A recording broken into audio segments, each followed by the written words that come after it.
Imagine this. You're cruising down the highway, windows down, music up, feeling like your car's running smoother than ever. Then, out of nowhere, your fuel gauge starts dropping like a bad stock chart. You think, wait, I just filled up. But what if I told you that hidden deep inside your car, there's a tiny sensor quietly sabotaging your fuel economy every single day? And most drivers don't even know it exists. Yeah, I'm talking about a part so crucial that without it, your car's brain goes completely blind. It's the reason your fuel economy tanks, your exhaust smells funky, and sometimes your check engine light just won't quit. Today we're going to expose this sneaky little culprit, the secret sensor that could be costing you hundreds of dollars a year in wasted gas. Where we break down the hidden mechanics, myths, and mysteries that keep your car running, or ruin it when ignored. So buckle up, because this story starts with one question. If your car had a nose, what would it be sniffing? Let's find out. Picture this. You're standing at a gas station, you swipe your card, fill up, and drive away, expecting your car's computer to deliver that perfect blend of power and efficiency. But what happens if that computer can't sense how well your fuel is burning? What if it can't smell what's coming out of your exhaust? That's exactly what this secret sensor does. Hidden inside your exhaust pipe, it's like your car's sense of smell, a tiny electronic detective constantly analyzing the exhaust gases. Every second you drive, it sends information to your engine control unit, the ECU, saying, hey, we're running rich, or hey, we're running lean. In simpler terms, it tells the car whether you've got too much fuel or too much air in the mix. This delicate balance between air and fuel is called the stoichiometric ratio, 14.7 parts air to 1 part fuel. The sweet spot where combustion is clean and efficient, and this sensor's job is to keep you locked right there.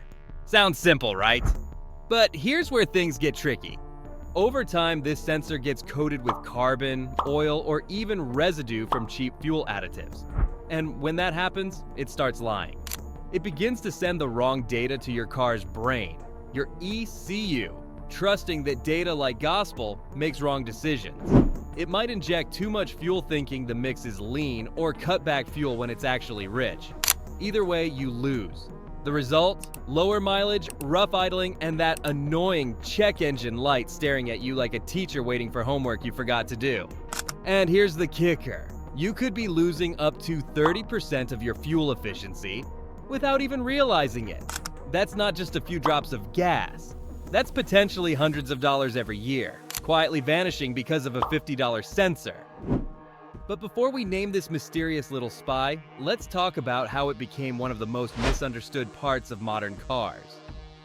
Back in the day, we're talking carburetors and mechanical fuel pumps. Cars didn't have any fancy computers or sensors to manage air-fuel ratios. Mechanics would tune engines by ear, reading spark plugs, listening to exhaust notes. But as emissions laws tightened and efficiency became king, automakers had to invent a way for engines to monitor themselves. Enter the hero of our story, the oxygen sensor. Or as the car nerds call it, the O2 sensor. It's been hiding in plain sight since the 1970s, quietly feeding your ECU a constant stream of information about how much oxygen is left in your exhaust. If it senses too much oxygen, that means there's too much air and not enough fuel, a lean mixture. Too little oxygen? That means it's running rich. So every time you step on the gas, your oxygen sensor instantly reacts, adjusting your fuel injection system like a skilled bartender mixing the perfect cocktail. Too strong? Add a little more mixer. Too weak? Pour in a bit more spirit. It's the silent genius that makes your engine efficient, clean, and responsive, all without you ever noticing. But here's where the story takes a darker turn. Oxygen sensors don't live easy lives. Imagine being stuck in a metal tube full of 1,000-degree exhaust gases, surrounded by carbon and soot all day, every day. Eventually, that little sensor gets tired. When it does, it starts to get sluggish. Instead of sending crisp, fast signals to the ECU, it begins to lag. A few milliseconds late, then a few more. Your engine starts chasing the wrong mixture like a confused chef following a bad recipe. Your once crisp throttle response feels dull. Your exhaust smells weird. your fuel economy nosedives. And before long, your catalytic converter starts to suffer too, because it's forced to clean up a mess it wasn't designed for. That's the domino effect of one neglected oxygen sensor. Let's make this real.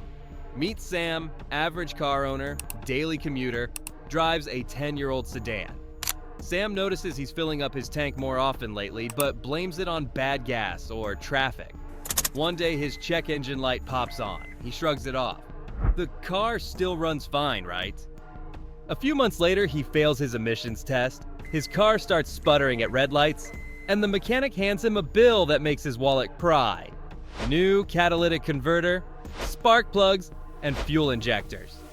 Total cost, over $1,000. The root cause? A $60 oxygen sensor that had been failing for months. That's how quietly it can destroy your car's efficiency, like a slow leak in a tire you never notice until it's flat. Now, let's talk about how to spot the early signs before it gets to that point. Here are the clues your oxygen sensor might be waving at you, begging for attention. If your fuel economy suddenly drops without any other reason, no new tires, no change in driving habits, that's a red flag. If your idle feels rough or the engine hesitates when accelerating, that's another one. If you smell a strong, gassy odor from your exhaust, your mixture is probably too rich. And of course, if that little amber check engine light pops up and the code reads P0130 to P0167, congratulations. Your O2 sensor just outed itself. Don't ignore it. Because every extra day you drive with a bad sensor, you're literally burning money with every mile. Here's something most people don't know. Modern cars often have multiple oxygen sensors, one before the catalytic converter and one after. The first one, called the upstream O2 sensor, monitors the air-fuel mixture directly from the engine. It's the decision maker. The second one, downstream, checks how well your catalytic converter is cleaning things up. It's the auditor. Together they form a feedback loop that keeps your emissions clean and your fuel economy optimized. So when either one starts acting up, it's like one half of your team suddenly going rogue. The ECU compensates, overfuels, and the entire system loses balance. That's why replacing both sensors together, especially if your car's over 100,000 miles, can make it feel like new again. But here's the fun part. You can actually feel the difference when it's working right. Ever notice how your car seems to run smoother right after a tune-up or when the check engine light finally goes away? That's because the ECU's getting real, accurate data again. It's adjusting fuel precisely, optimizing every drop of gasoline, keeping that combustion perfect. That's your oxygen sensor doing its thing, whispering secrets to your car's brain 60 times a second about how happy or sad your engine is. It's invisible magic, science in motion. Now, let's kill a myth while we're here. People often think oxygen sensors are only about emissions. Nope. Emissions are just the side effect. The real purpose of the O2 sensor is efficiency. The cleaner your combustion, the more power you get per drop of fuel. So if you think you're saving money by ignoring that check engine light, think again. You're not avoiding a repair bill. You're signing up for an invisible gas tax every single day you drive. And trust me, that tax adds up fast. Let's zoom out for a second and appreciate the brilliance of this little part. Inside that small metal housing, there's a ceramic element coated with platinum and zirconium dioxide. When it heats up, it generates a tiny voltage based on how much oxygen is present in the exhaust. That voltage, just fractions of a volt, tells your car's brain everything it needs to know to maintain perfect combustion. Think about that. A device the size of your finger, surviving insane heat, vibration, and toxic gases, all to keep your engine humming like a symphony. That's engineering elegance right there. So how do you keep this tiny hero alive? First, always use high-quality fuel. Cheap gas often has additives that leave behind deposits that poison your sensor over time. Second, make sure your spark plugs and air filters are healthy. Incomplete combustion means more soot, which means more buildup on your sensor. Third, never ignore that check engine light. Even if your car feels fine, the ECU might already be compensating for bad readings. Replacing a faulty O2 sensor isn't complicated or expensive. In fact, in many cars, it's a 15-minute job. And the payoff? better mileage, smoother acceleration, cleaner emissions, and longer catalytic converter life. Here's a quick story to drive this home. A friend of mine, Jake, owns a 2015 Mustang. He's obsessed with performance, tunes, intakes, exhaust mods, the whole deal. But one day, he noticed his fuel economy plummeted from 24 miles per gallon to barely 15. He thought his new tune was the issue. Turned out, one upstream oxygen sensor was dead. He replaced it. $80 part, 10 minutes of work, and boom. MPG jumped back, throttle response returned, and his engine felt alive again. Jake called it the cheapest horsepower upgrade I've ever done. He wasn't wrong, so let's recap the real takeaway here. That secret sensor you've been ignoring, the oxygen sensor, is the unsung hero of your car's performance and economy. It's the translator between your engine and your exhaust, constantly whispering, too rich, too lean, perfect.